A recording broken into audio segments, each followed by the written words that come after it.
Brew Strong is brought to you by Blickman Engineering, home of the top-tier brewing stand. Visit them online at blickmanengineering.com.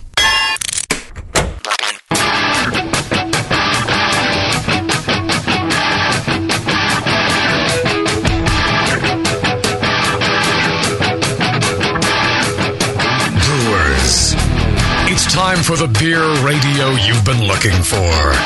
This is the show that dispels myths, tackles the toughest topics, and makes no apologies for geeking out on beer. Hosted by two guys that drink before they think. Jamil and John Palmer. This is Brew Strong.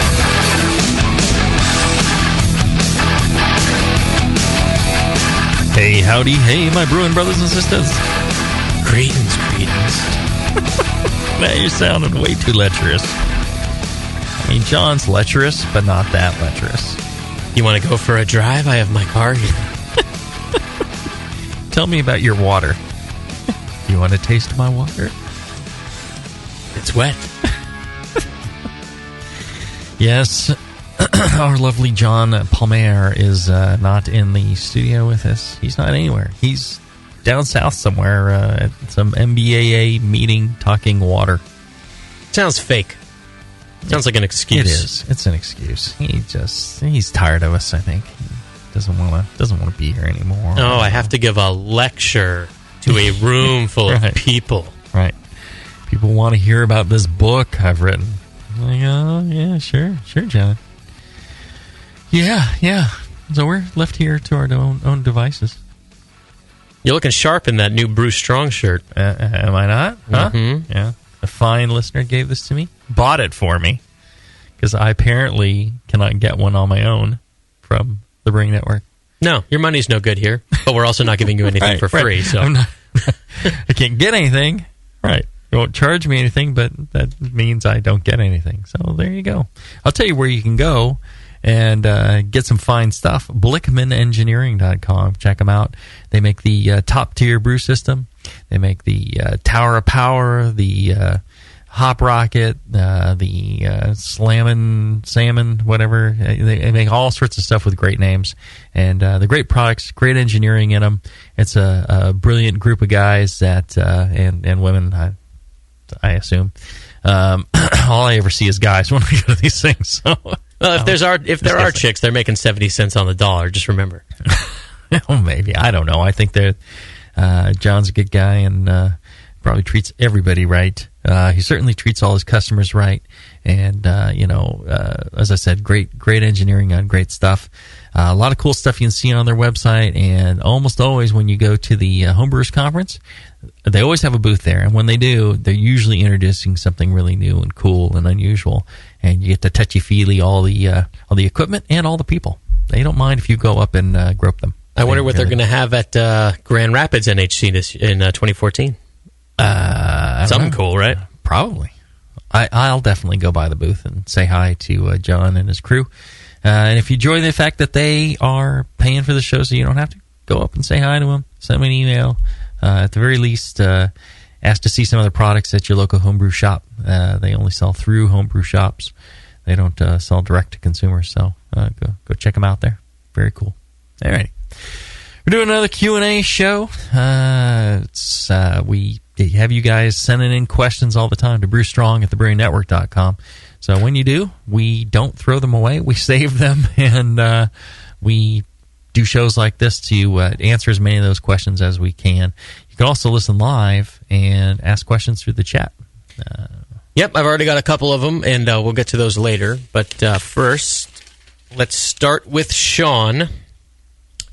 He says, John and Jamil, I want to see if you clowns have the answer to this question. I'm adding 2 pounds of Belgian dark candy syrup to my fermenter for my Belgian dark strong. I always use my trusty Mr. Multi-Pitch calculator, and it works great. But I am not sure with a brew where I add sugars during fermentation if I should size my starter with these sugars in mind, or if I should just size it for the gravity of the wort going into the fermenter initially. Thanks a lot for helping out so many homebrewers like myself. I just love you clowns. Yeah, one of the things that we talked about a number of times is one of your options to ensure that you're getting the maltose which does have a sweetness. We were talking about sweetness in the previous show. And leftover maltose can leave you with a sweet impression on a beer. A lot of the Belgian beers, you want them to taste fairly dry. You want them to ferment out, and the sweetness comes from alcohols and things like that. So you get this initial sweetness, and then it's a dry finish. So if you have a lot of maltose in there, it tends to be a sweet finish instead of a dry finish. So you want the yeast to, when you add a lot of simple sugars, the yeast tend to just focus on those simple sugars and consume those, and then move on to the maltose. And sometimes, if the yeast isn't healthy enough, doesn't have enough oxygen, nutrients, things like that, by the time it comes to consume the maltose, they don't really complete the job. So you can start by pitching your yeast first, not adding the simple sugars to the beer, let them consume the maltose, and then when it looks like they're finishing up with the maltose, you add in your simple sugar. And this is also how a lot of people get these high alcohol beers, by just continuing to add simple sugar, and the yeast continue to work on it. Now, the question is, well, since I'm not adding all the sugars, as a lower original gravity, should I pitch a different amount of yeast, or should I pitch for the entire amount of sugars, or for what is going to be fermented? If you're going to ferment for a certain amount of time, you're really pitching for growth. You're pitching for the amount of growth you need, because a lot of flavor is developed through the growth of the yeast. And that growth is going to be determined by the sugars present when you pitch and when the growth is occurring. So you would generally pitch for the wort that you're pitching into, sans sugar, and then you add the sugar later on. The sticky point comes when, if you're adding a massive amount of sugar and you really want to get a lot of alcohol in something, then you might start thinking about, pitching more, having more oxygen, getting, making sure you got plenty of healthy yeast to really push into the higher alcohols. But generally, you can get away with just pitching for your lower gravity. You want that. You don't want to put too much yeast in and not develop some of those flavor compounds that are important that occur through the growth of the yeast. So you wouldn't want to like pitch more yeast when you added that additional sugar? That wouldn't be any good. You could do that. I think if you were doing, a massive super high alcohol beer, maybe you start off with your flavor pitch of yeast, ferment that part out, and then as you're adding simple sugars and stuff like that, maybe you switch over to the super high gravity yeast from White Labs or something like that. And make a start of that and add that with the sugar, at those times when you're doing that. That could certainly help. So, but if you were doing that, you would not do that. You wouldn't pitch additional. If I was trying to do a super high gravity beer or super high alcohol beer, I might. Yeah. Okay. What is super high out, like 10% type of thing, or higher? No. Anything once you start going north of 15%, then you need to start kind of worrying about it. 15 and below, it's pretty normal generally. Is there a limit to how much you can push that ABV? Like you see, if you just keep adding simple sugars and keep adding simple sugars, where are you going to top out? Yeah, people have gotten up into the 20s, 30s, I think. Some folks are doing. This is an interesting thing. I saw somebody recently talking about making like a 30 or 40%er. And they were saying, they do it through concentrating the beer, essentially distilling, which you can freeze concentrated beer, but you can't, in the United States, you cannot increase the ABV by more than 0.4%, some small amount. So they're doing something totally illegal. I mean, the feds are going to freak out if they're like, we're concentrating our beer and adding 10 ABV to it.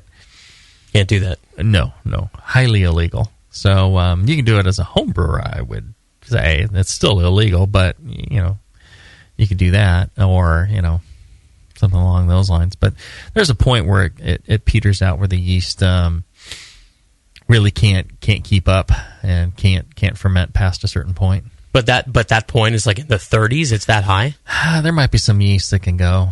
Yeah. Wow. But people can get up to in the 20s. All right. Next one is from Jed.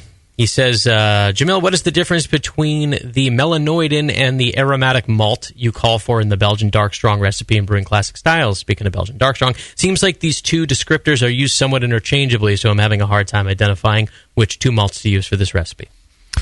You know, it's interesting. A lot of these names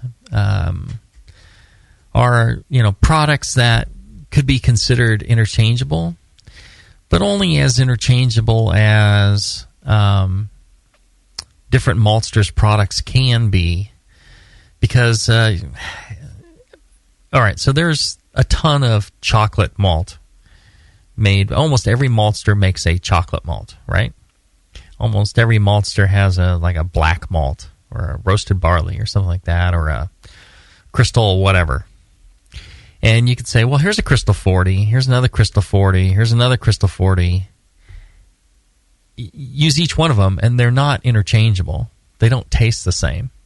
If you get a British Crystal 40 and a domestic, American domestic Crystal 40, and you use them in beers, they're both fine products. They taste different. Same thing on the chocolate malts. I mean, they vary wildly from one maltster to the other. Some have a 300 Lovibond chocolate malt, and it's not pale chocolate. This is their chocolate malt. Some have a 600 Lovibond chocolate malt. It's twice as dark. Totally different flavors. But if you go by the name, it's going to be like, well, chocolate malt and chocolate malt. So melanoidin, aromatic, not necessarily interchangeable. But products that are of a similar nature from different maltsters, well, I mean, they're as interchangeable as any malts from any different maltsters that are, they'll taste different. So it's not the crops from where the barley came; it's the way the maltsters are treating them, or both. It's both. So you could take the same crop of malt and have two different maltsters do their thing, and they'll taste different. You could take the same maltster and two different crops of grain, or two different strains of barley, and have them do their same thing on it, and it'll turn out different. So the maltster tries to take the variance in crop years and growing conditions and all these things into account, and they try and minimize the fluctuation in the product. And the better maltsters do a better job of that, and they try and keep it very consistent for the brewer. But again, it changes. I mean, it's agricultural product that changes every year. It rains more some years. It's sunny, and the times when it rains or is sunny is different. So then, how does anything maintain consistency of product given the variance? Like, how does a Big Mac in Poughkeepsie taste the same as a Big Mac in Tallahassee? It doesn't. That's the answer. Really? Unless you can get the same materials shipped out to all your locations. It's going to vary. You go and have a burger in Europe. You go and have a Big Mac in Europe, and it tastes different. It's definitely different overseas, yeah. And I think it's different, East Coast, West Coast, a lot of times. Just depends on the supply and how it's prepared, how it's handled. The fact is that most consumers never have these items side by side. They'll drink a beer, 1 week, and then 2 weeks later they'll have another one, the same beer. And they're like, yeah, it's the same. Or they'll have it next year, and they're like, yeah, it's the same. This is how I remember it. But if they were to have the two side by side, they're like, oh wow, it's different. Why is it different? Well, the crop changes, and the brewers try and adjust for that, but still, it's very difficult to keep it exactly the same. Yeah, that's one of the single biggest things I've noticed from the Brewing with Style, the other show, is because we do so much side by side, or maybe 3, 4, 5 different of the same style. And when you're relying on your memory, yeah, you just whatever you have in front of you, you're going to remember. Oh yeah, this tastes just like what I remember. But your memory is really not accurate. Your memory sucks. Yeah, and when you have stuff side by side, you really do see how much variance there is. Right. Well, and tell you a story about one of the guys that taught me a lot about judging beer and tasting beer, and more of the emotional side of beer. This guy Dave Sapsis, Grandmaster BJCP judge, very knowledgeable, been around beer for a long time, and he's like one of those Asian kung fu masters that teaches you by asking you questions. Lives on top of a mountain somewhere. Yeah. Exactly. In Sacramento. And so he would ask me questions about things and, never really tell me anything, but, educate me in this long roundabout way. And many years ago, I was entering the Washoe Zephyr Zymergists competition up in Reno, and I'd go up and judge. Great group of folks up there. And loved going up there and doing that. And I'd go up with Dave Sapsis, and we'd ride up and judge. And I had a German Pilsner in this one year, and Dave had judged the German Pilsners. And in the competition, I came. He was really pulling for it. He didn't know I had one in there, but he was really pulling for it in the best of show round. And I think the final comment was, it could be just a tad drier, and it would be absolutely flawless. Fantastic example. So it didn't win. And so I remembered that. And the next year, I brewed that same beer, and I changed my mash temperature, went a little lower, and I tasted the resulting beer, and I'm like, now that's drier. That's drier than it was last year. Perfect. This one's going to be best of show. I went up, entered it, and turned out that Dave, I guess, judged that category, and it won like second place or third place, so it didn't go on to best of show. And afterwards, I told her, I said, Dave, you're an idiot. I said I had, brewed that beer again. It was drier. It was perfect. Why you didn't find that to be a first place beer, I don't know what's the matter. And his sense memory is so incredible. He's like, he goes, so that was your beer. And he goes, yeah, I remember the third place beer or whatever. And he goes, and I remember your beer from the year before in the best of show. He goes, my sense is that the beer this year was sweeter than the one from a year before. I'm like, what? No, you lost your mind. I said, you don't know what you're talking about. I said, I mashed it lower. It was a drier beer. And he's like, well, okay, I must be wrong, And so I went home. I had cold stored both those beers, and I had the one from the year before. I tasted them, did I taste them side by side, or I took them over to his place? I'm like, okay, we'll taste them side by side. But damn it, if the guy wasn't 100% right. Wow. So how did that happen? It's just, there's a lot of little, factors into, why a beer is dry or not and all that. And mash temperature is just a very small, it has almost no effect on it. So, then that's where I started learning that, your finishing gravity isn't necessarily an indicator of how sweet something is or dry something is. But I was just stunned that this guy, 2 beers a year apart, he knew which one was sweeter and which one was drier. Yeah. Isn't that amazing? It is amazing. So there is an example of somebody for whom sensory memory is accurate. I tasted the frickin' thing. And it's also an indicator, like, you do something that is supposed to make the beer drier. So when you taste it, you think, it's drier. Yes. And I was completely wrong. Once I tasted them side by side, I'm like, I just don't know what I'm talking about. It's the power of expectation. Exactly. Well, and you can expect this. We're going to take a short break, and when we come back, we'll answer more of your questions after this. When you hear Blickman Engineering, think innovation, passion, quality, and customer service. Blickman gear is designed by brewers to give you a sense of pride in your equipment. At Blickman, they know what makes brewing a pain and build gear that makes it fun. Like the intuitive beer gun, a completely different approach to filling bottles. The Therminator Wort Chiller, a new take on a plate chiller that's sized for flow, performance, and the high groundwater temps homebrewers face every day. The Brewmometer, a brilliant weldless thermometer design with brewing parameters right on the dial. The Auto Sparge, ultimate simplicity for preventing an overflow or running your mash tun dry. And much more, like the modular top-tier brewing stand, conical fermenters, and their Boilermaker brew pots. With more cutting-edge equipment coming soon, keep up with the latest from Blickman at blickmanengineering.com and stay on the cutting edge.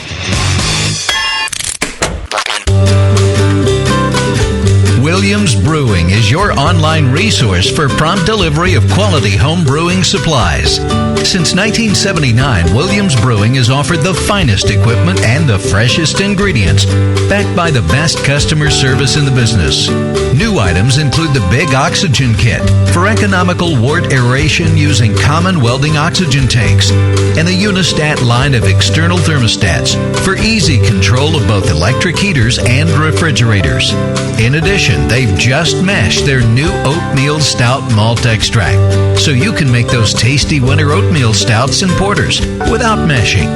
Go to williamsbrewing.com today and browse their vast selection. That's williamsbrewing.com. Orders placed by 4 p.m. Pacific Time weekdays ship the same day.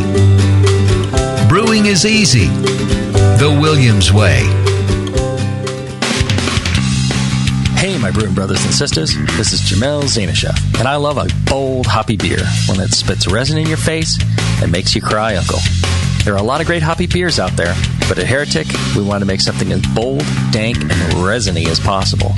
We use hops at every chance we get, including multiple dry hop additions. The result is Heretic Evil Cousin. This light golden, 8% Imperial IPA has an easy malt character that helps take the edge off the massive bittering, but it takes a back seat to the in-your-face hop character. We make sure this beer finishes dry so the hops can jump out and slam you in the taste buds. If you can't get enough hoppy goodness, Evil Cousin is your cup of tea. Cheers. Since the first time the Brewing Network microphones turned on, More Beer was behind it. More Beer sponsors the programming on the BN because, like you, they love brewing. And like the Brewing Network, they love sharing their knowledge.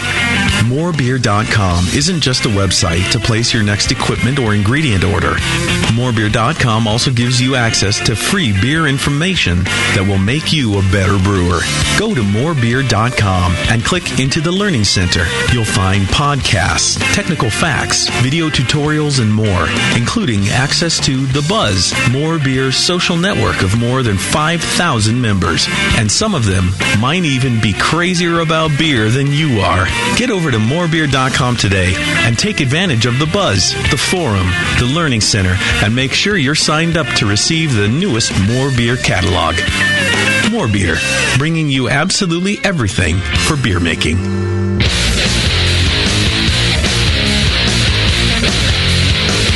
Back to the two guys that know how to turn beer into beer. This is Brew Strong. All right, we're back. We're doing a live Q&A show. And it's all based off of your questions.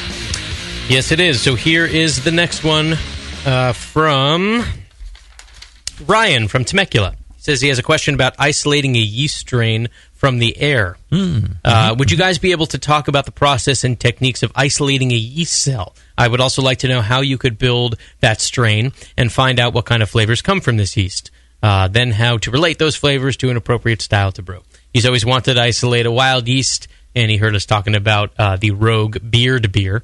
Remember that story? Kind of disgusting. Anyway, it got Ryan to thinking of how to go about it. There's some information in the yeast book that Chris White and I did. Google it. Yeah, try buying a copy of the yeast book, you cheapskate. No, I think it's a great question. The basic process is, I think that would be like a whole show, really. Now that I think about it, the basic process is you somehow capture that yeast. It could be you get some wort or appropriate medium and set that out, under your apple tree. There's a lot of yeast on fruit trees. You put it out in a field. You put it out where, the air, the yeast, and bacteria can all drop into there. And then it starts to grow. and then from that, or you scrape from somebody's beard, or you get it from your armpit or from your groin or whatever, and then you grow that up in a use a starter that's around 10, 20, something like not too high gravity, and you get some growth in there.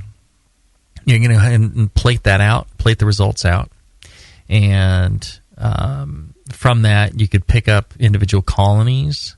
You'll see bacteria, you'll see yeast colonies. You could pick a colony, grow that up into. You could taste your result and see what it tastes like. If it tastes great, then great, just grow it up as a starter.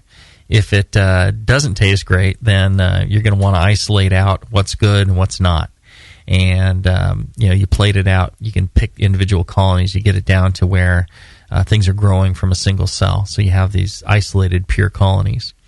You pick off one of those colonies. You grow it up again using small amounts of starter wort, and grow that yeast up to something. Taste it, see what it tastes and smells like, and if that's a good one, you can go ahead and use that, or you can blend several of them together. That's how it's done. And once you have isolated which organisms you like, you can just grow it up like a normal starter and pitch that in your beer. All right, maybe we'll note that and do a whole show about it. Yeah, I think that would probably be an exciting show. All right, in the meantime, here's one from Mike O'Keefe in Wisconsin. Jamil, thanks for all you do. I've been homebrewing about 3.5 years. We're married, 2 kids. Jeez. Look at this guy's life story here. Okay. Have a question on your Rogue Flamande. What is that? Oh, Rouge Flamand. It's a red cow. Okay. What kind of beer is it? Like Flanders Red. Ah. Okay. Well, he's got a question about that from the Brewing Classic Styles. He says it's his first sour beer, and he's dedicating exclusive plastic to sours, etc. He has committed to your stance of not using secondaries at all, except for long-aged beers, and he's had success with that. So do you add the oak cubes into the glass fermenter pitch and let it sit for a year? Is there any transfer at any point? Or can he just set up with the oak, stash it in the basement, and basically forget about it for a year? Is there any drawback for allowing the oak and the original yeast cake to remain and just let the pellicle form and maybe eventually fall? All right. You can allow some yeast to remain. If you go with like a full big-on yeast cake, that can be too much. You're going to get the meaty, brothy, autolyzed yeast character in there, and you don't want that. So a little bit is okay, not a whole massive cake of yeast. As far as the oak goes, I have actually done cubes in a beer for a year, and it didn't turn out like overly tannic or harsh or anything like that. It actually turned out okay. The one worry on the oak is, that you'll get too much oak character if you put too much in there for too long a period of time. So you can, add the oak at a later stage, and that's fine too. So I think either way. What's the longest you've ever let a beer sit in like a primary or a secondary, just in a carboy unattended? In a carboy unattended,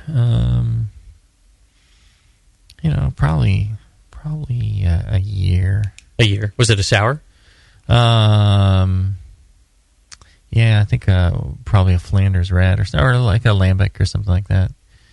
But again, if you've got a bunch of yeast in there, it turns real meaty. All that yeast dies, and it's not good.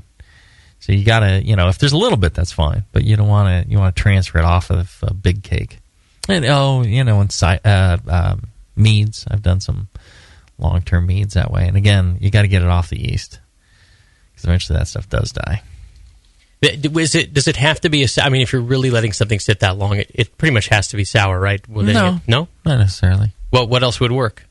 What else could you do? I mean, if no oxygen's going in, you can store anything, for whatever period of time you want. It doesn't have to be carbonated or anything.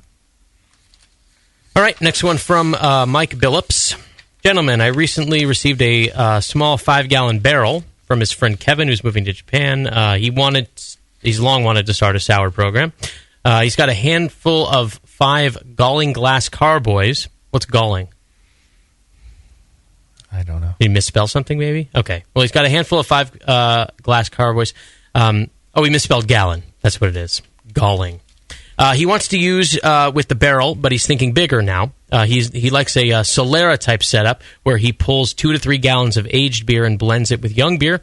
To get it going, he's going to brew a simple Belgian blonde, ferment it out, and then rack it to the barrel. Mm-hmm. Since there was a sour beer in the barrel before, but I don't know what it was, I'm sure something will happen. From there, he figures he can pitch something like the Roselaire blend or dregs from some other great sours. His question is, how often would you suspect he needs to rack off? He figures with enough tasting at regular intervals, he should see trends that he can take advantage of. But it begs another question, which is, how do you work stainless steel nail setup?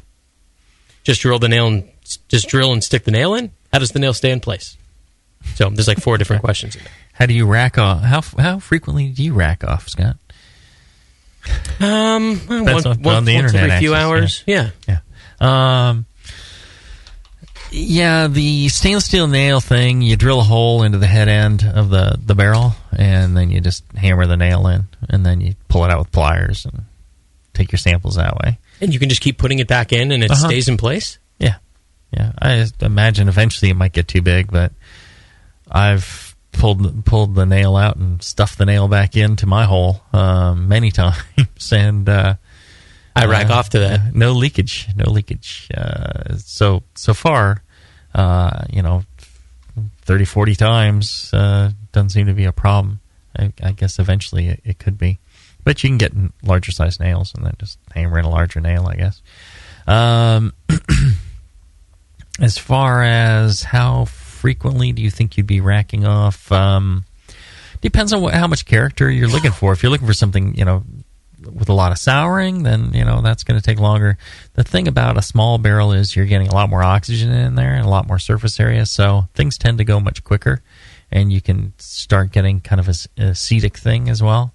So you got to be careful about that.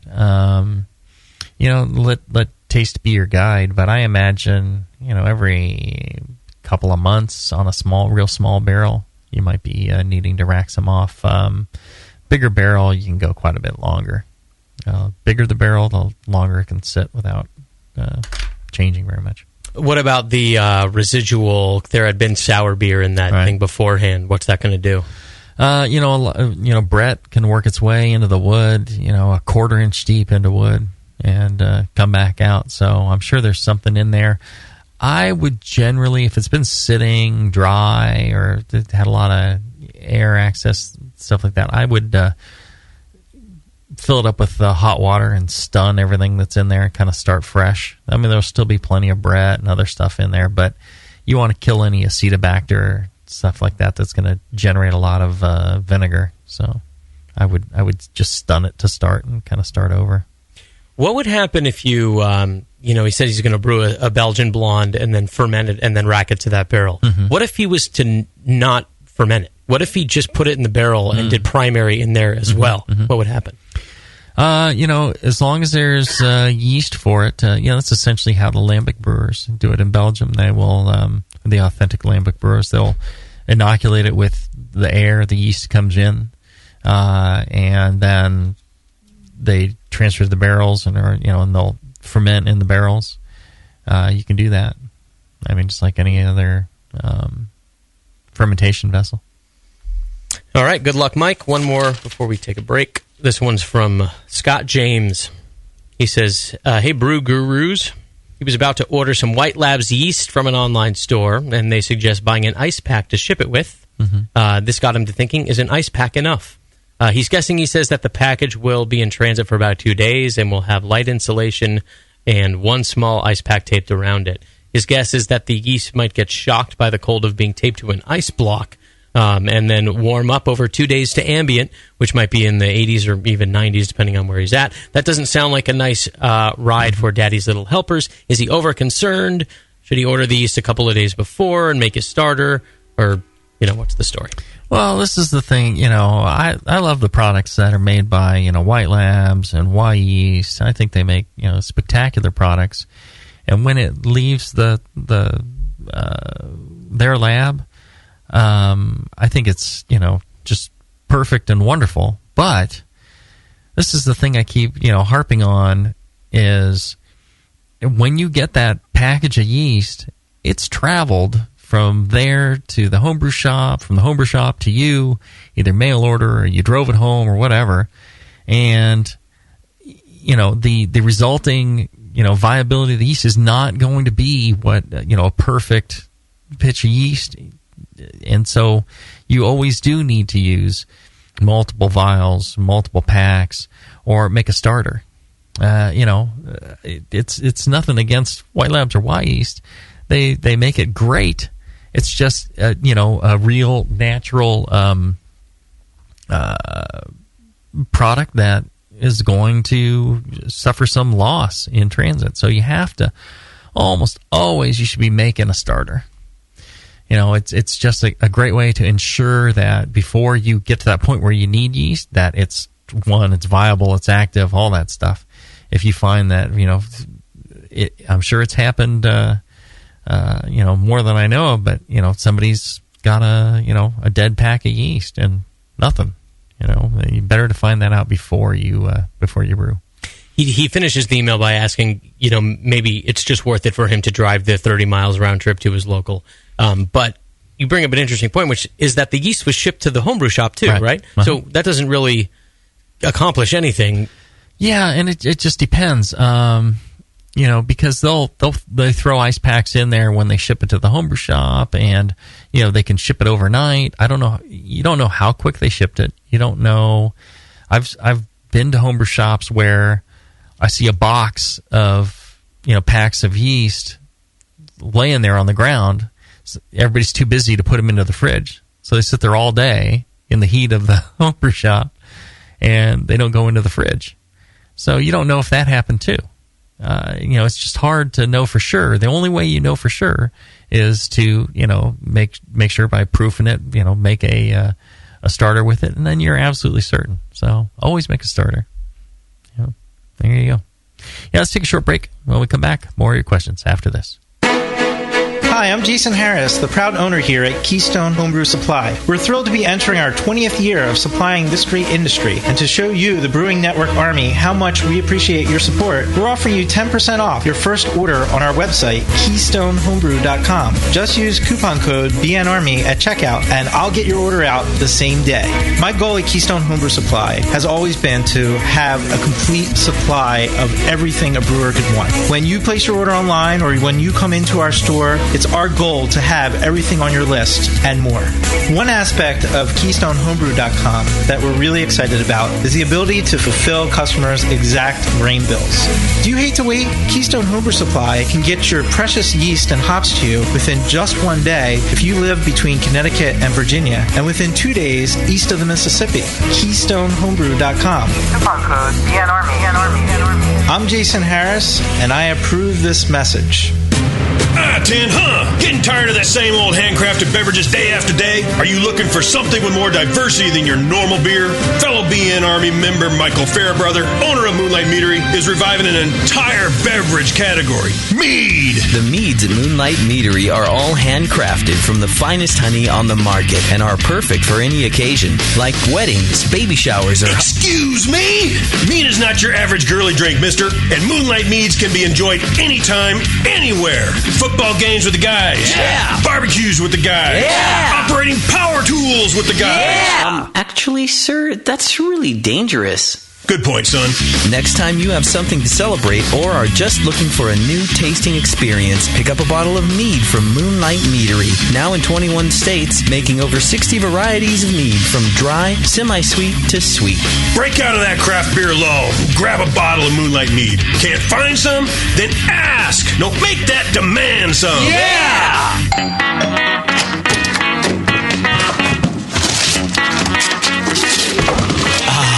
What'd you get?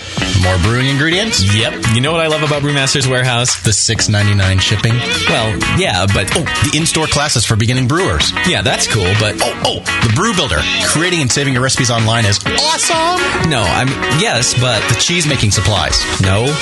The wine-making supplies. The distilling equipment and liquor flavorings. All that stuff is awesome, yes, but what I really love is that the guy who runs it is totally hot. And that Brew Builder software is awesome. Oh, yeah. Brewmaster's Warehouse brings you flat rate shipping on great equipment and ingredients to make beer, wine, cheese, and spirits at brewmasterswarehouse.com. And if you're in Georgia, stop by Brewmaster's Warehouse Monday through Saturday from 10 to 6. Visit brewmasterswarehouse.com today. Because it's totally hot. Oh, yeah.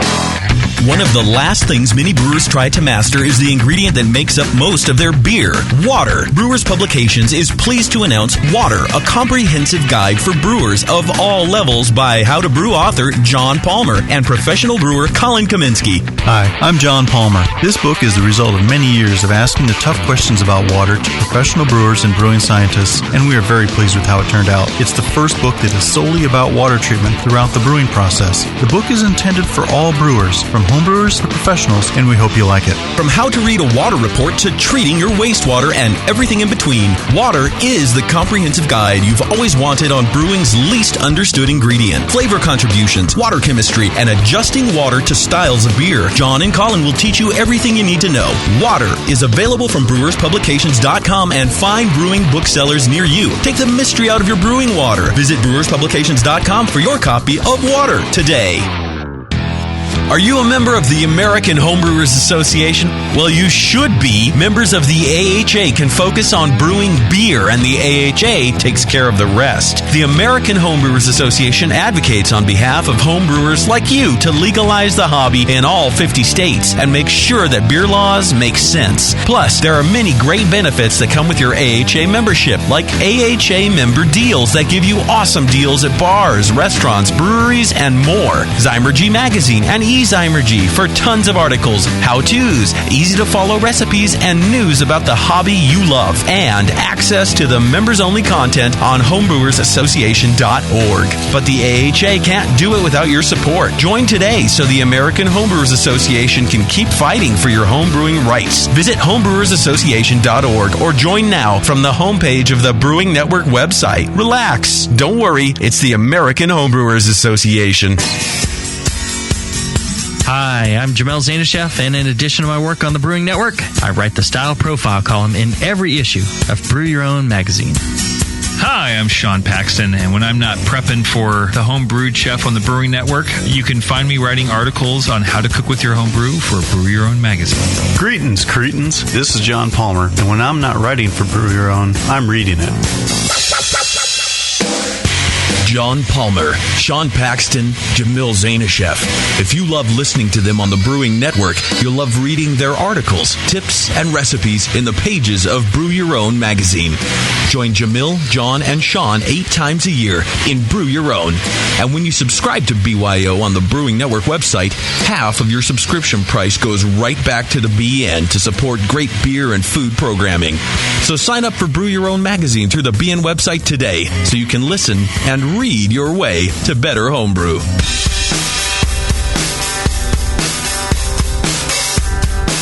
Back to your hosts, Jamil Zanishev and John Palmer. Putting the testicles in technical. This is Brew Strong. All right, we're back. Having a lovely afternoon in downtown Martinez. And random people walking through the studio. Yeah, there's no off limits territories for people trying to sell something. Right. Who knows? It just seems to keep going on. Maybe they just follow you around. Might be. They can sense that you're a business owner and they want to sell me something. Smell it. Yeah. Okay, back to the questions. I smell something. Here's from Jed. When brewing a Belgian double, Jamil, do you add the simple sugars and candy syrup at the start of the boil or just before flame out? It's a simple one. You could do either. the one thing to keep in mind is that your hop utilization will change. So if you put all your syrups and stuff and the specific gravity of the solution goes up, the isomerization of alpha acids and the dissolution of alpha acids into the liquid is going to be less than if you were to do all your hop boiling first and then add this at the end. It's interesting that you would say you can kind of do either one. It seems like there would be a really big difference for boiling it for an hour or not boiling it. Yeah, until you get to a really syrupy, fairly thick concentration, I think it's been overblown, the amount of color contribution and melanoidin formation of, a higher gravity or, of wort. You take just a stock Pilsner beer and you boil it for 90 minutes versus 60 minutes. It's really, if you correct for volume, it's really not a whole lot darker. It's, pretty much the exact same color. It's just concentrating something down, it looks a lot darker. You add water back to the same volume, it's the same color. So it's really not adding a whole lot of color. I think that's, again, one of those things that's been overblown a little bit through the internet. I would think that flavor would be more of a factor than color. I mean, just based on nothing other than just what it would seem like. Just boiling sugars for an hour seems like it would affect flavors a lot. Well, it depends on what it is. And again, how concentrated it is. You boil, a fairly thick concentrate, you're getting a lot more, formation of compounds. Well, something that's, relatively lower gravity, you're going to get some. So it'll change, how much it changes, how significant that is. If it's turning out good and you're throwing it in early, continue to do that. If you throw it in late, it's not like it's going to be better one way or the other. It'll be different. Is it necessarily better or worse one time or the other? Well, try one way and then try the other and see what you think. I mean, it does change it, like you're saying, but Okay, next one from Eric. Hey guys, enjoy the podcast. I understand from the podcast that there are at least part of the idea behind double dry hopping is that the dry hops pile up and limit beer contact with the hops at the bottom of the pile. I am thinking that a relatively small amount of dry hops would not form such a thick coat on the bottom of the fermenter and might not justify the extra step and potential risks of contamination and oxygen exposure. Assuming that makes sense, here's my question. What amount of dry hopping justifies double dry hopping? Like an ounce in a 5-gallon batch, 2 ounces, 4 ounces, assuming pellet hops? Well, it's going to vary depending on your fermenter, so you really have to kind of answer it for yourself.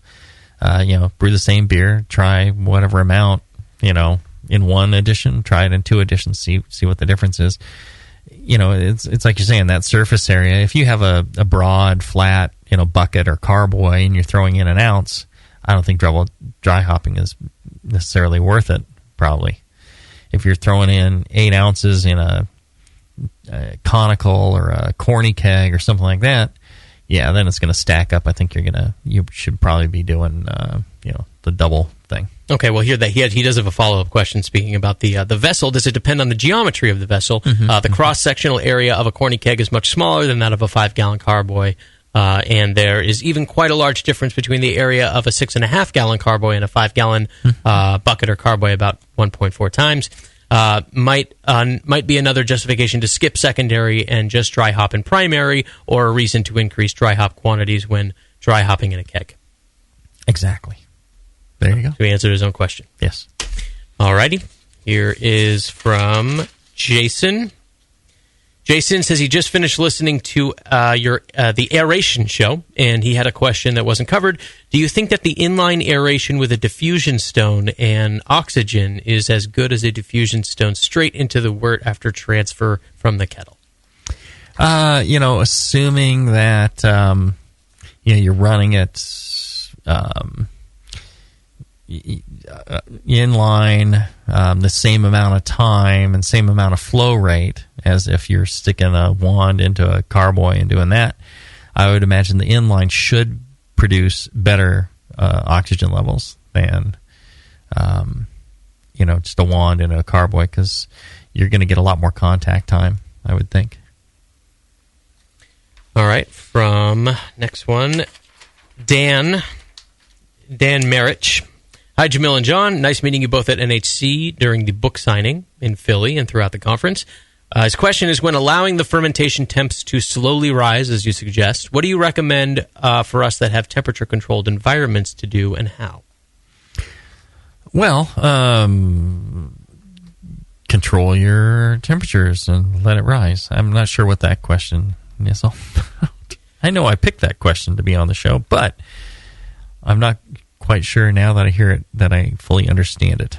Well, okay, so what's the most common temperature-controlled environment? Just like a chest freezer with a temperature controller?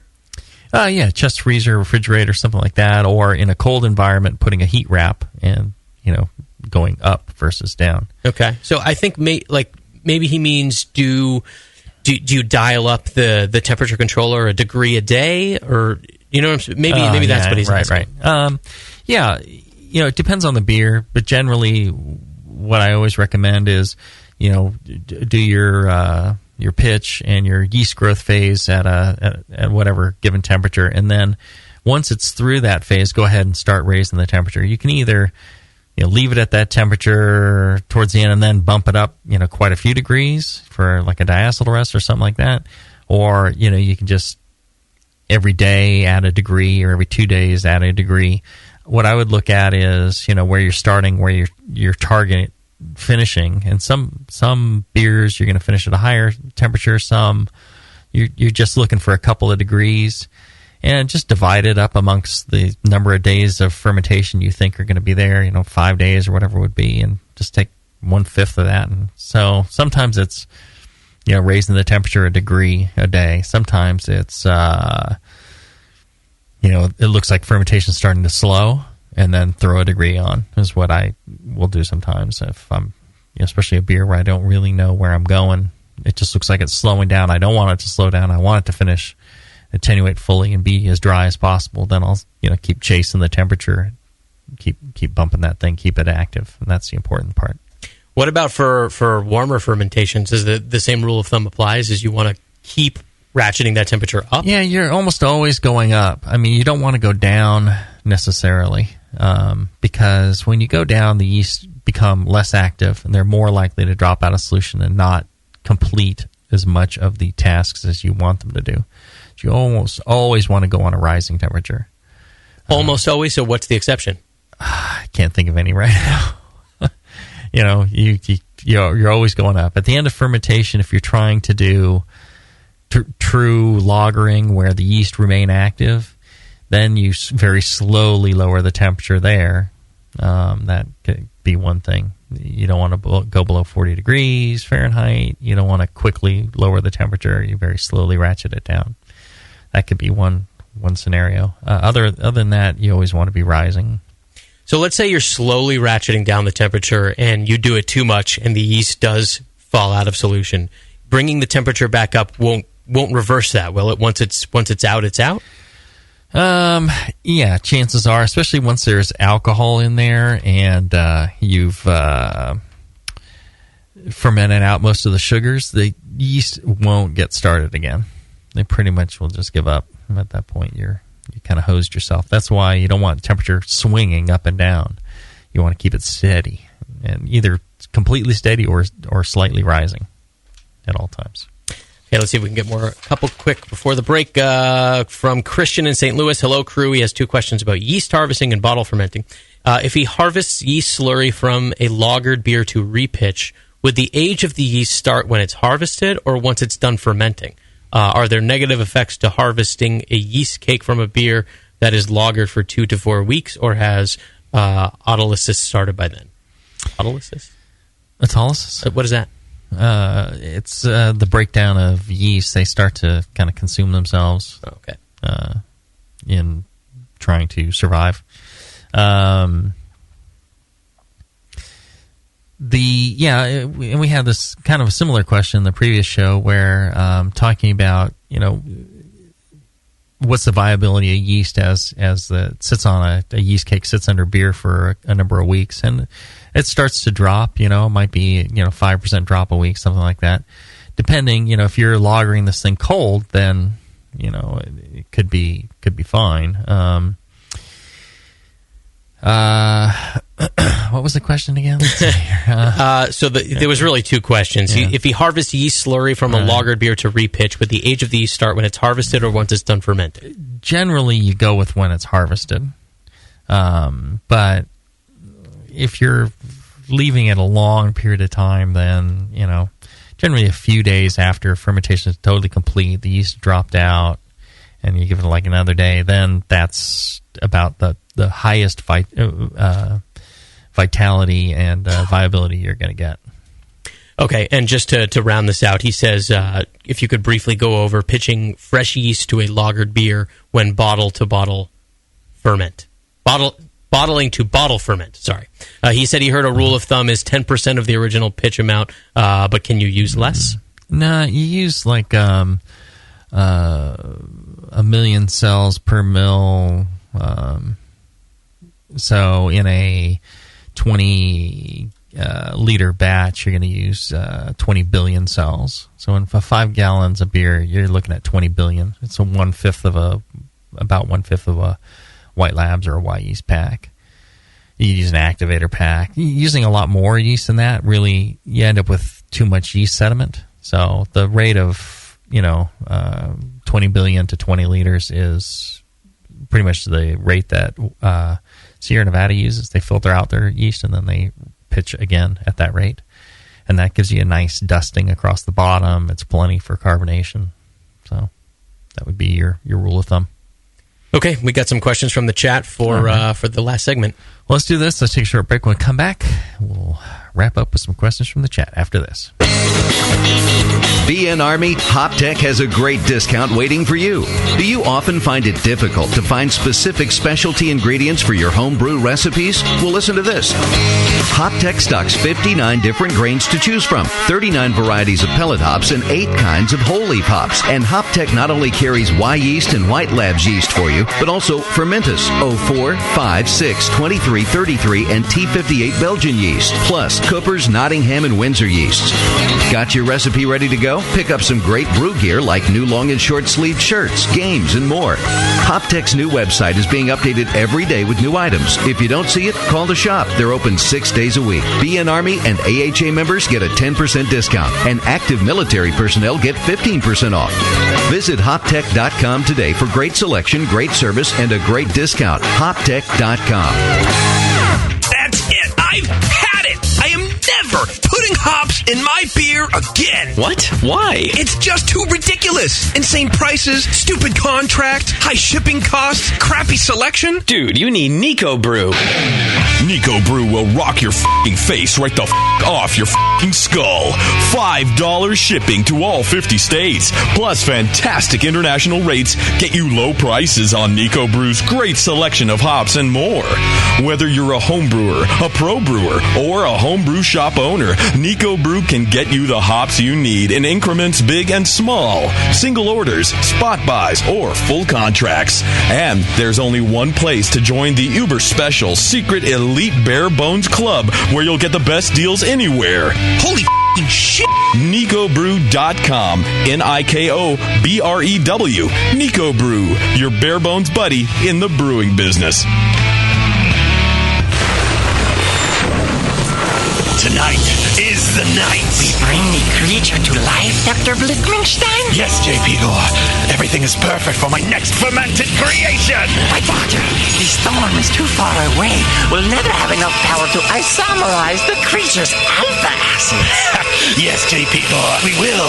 For I have in my possession the Tower of Power. Blickman's new Tower of Power is the evolution of automation. Control hot liquor, sparge, and mash temps like a pro. The Tower of Power is a high-quality gas-fired rim system that works with your current brewing setup. With ultra-precision, the tower can hold your mash to 1/2 of a degree Fahrenheit. Precision and repeatability. The Tower of Power is the answer to automatic, fast ramp times. See more at BlickmanEngineering.com. Bring your next creation to life with the Tower of Power. Dr. Blickmanstein, with the Tower of Power, you can probably give me an afternoon at the pub to enjoy a pint. Don't be silly, J.P. Gore. We have beer to brew. When I order a beer, I want my server to know more about it than I do. I want someone who enjoys good beer and loves helping others enjoy it too. I want someone who knows how to pour a perfect pint for any beer style. I want a Cicerone. The Cicerone certification program is creating the type of people who help you enjoy great beer. Home brewers and craft beer lovers know beer is more flavorful and complex than ever, and it takes some serious knowledge to store and serve beer right. Cicerones know beer. There are 3 levels in the Cicerone program: Certified Beer Server, Certified Cicerone, and Master Cicerone. Cicerones are truly the sommeliers of beer. The best beer locations have a certified Cicerone on staff. Relaxed and unpretentious, Cicerones are tested on storing and serving beer, beer styles, flavor and tasting, the brewing process and ingredients, and pairing food with beer. Learn more about your next beer guide at cicerone.org. Certified Cicerone, because it takes top talent to present a perfect pint. All right, BN Army, it's trivia time. What's the only homebrew shop with over 1,000 recipe kits, $4.99 shipping on orders over $100, and is also home of the Wolf Shirt? The one and only answer is Austin Homebrew Supply. For over 20 years, they've specialized in creating recipes such as the best-selling Texas Blonde Ale, Apocalypso, Hop Bomb 2.0, and Double Chocolate Stout. And they just recently unveiled their small grain kits that produce 1 gallon of beer. Visit AustinHomebrew.com to browse their extensive catalog of equipment and ingredients. They also have mini clone recipes of your favorite commercial beers. They're the exclusive retailer of BrewVent yeast fuel as well, Yeast Nutrient, and the all-new Bodybuilder. Follow Austin Homebrew Supply on Google Plus to participate in video hangouts on popular brewing topics. So visit AustinHomebrew.com today and make sure you sign up for their weekly email with news and specials. Austin Homebrew Supply, AustinHomebrew.com. Back to the beer guys that make other beer guys look like wine guys. Brew Strong.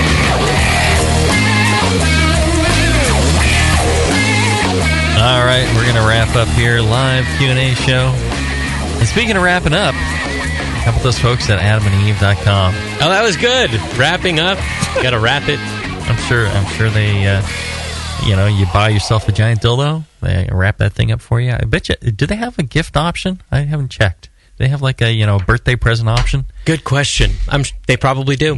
Like a congratulations on your latest victory at Ninkasi, you dick, and then you send, the guy like a giant dildo wrapped up as a present? Yeah, maybe can you check not discreet shipping? Please be obvious as to what this is. What this is. Yeah.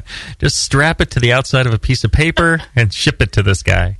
Or just stamp his name on it and a stamp and send it through the mail. Adam and Eve can do anything. I'm sure it can. I'm sure it's possible. They do all sorts of great stuff there. They get thousands and thousands of products at reasonable prices. And if you use the offer code Jamil, Jamil, they're going to sell you one of those things for 50% off. And when you buy an item at 50% off, you get 3 free adult DVDs. You get to choose from all sorts of categories like Asian, amateur, anal, MILF, big boobs, big butts. You name it, they got it. You name it, they got it. That sounds like a very kinky category. The you name it, you got it category. And you get the 3 free DVDs, and then you're going to get a free extra gift. So sensual, I can't mention it on the air. It's some sort of anal lube or something, I don't know. And then you're going to get free shipping on top of that. So buy one item, half off. You get 3 free DVDs. You get a free extra gift. You get free shipping, all for using the offer code JAMIL, Jamil. You gotta love AdamandEve.com. You gotta love how open chicks are these days. You've been married for a while, so maybe you don't know. But now, I can't imagine that you could just sort of order something from a place like Adam and Eve, in the 60s, and then just give it to your girlfriend and have them not be wildly offended. Now they're stoked. Yeah, back even not even the 60s, 20 years ago, you'd be looked at as a real perv. Yeah, exactly. For buying dildos and lube and stuff like that, on the internet, and now you're just a generous guy. Yeah, and you're just like, oh well, you want to have some fun. Yeah, that's kind of cool. I'm fun loving. Yeah, you just want to have a good time and shove this inside you, right? Yeah, you're not uptight, are you? Okay, let's do a few more questions from the chat before we wrap it up.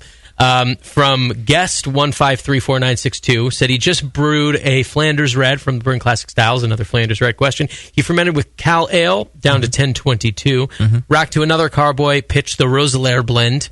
He said, does he leave it in the carboy for a year? Just kind of leave it, or does he leave it for a shorter amount of time and then rack to a keg? If you've racked it off that primary yeast, that Cal Ale yeast, and you pitch the Roselaire, you pretty much leave it for the entire year. Now, this is where I go from a bigger carboy down to like a 5-gallon, so that your oxygen pickup is not too much, and then just let it sit, around 65 to 68 degrees for a year. Carboy cap on it. Throw some oak in there. When should he add that oak?